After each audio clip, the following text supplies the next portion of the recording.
To count steps on a Samsung S25, you will have to simply click and hold on the empty space in the home screen, then move into the widgets.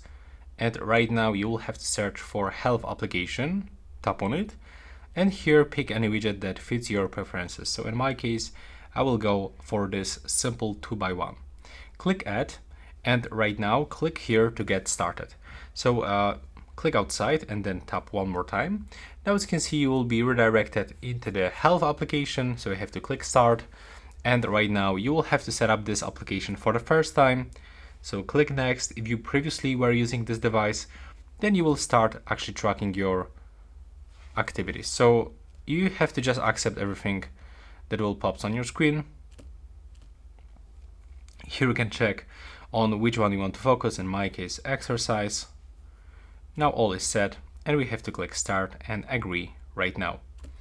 Now we can actually grant permission into alarms and reminders, then go back, and as you can see right now we can find the steps counter right here, and when you tap on it you can view them in this place. Now your smartphone will start counting steps automatically.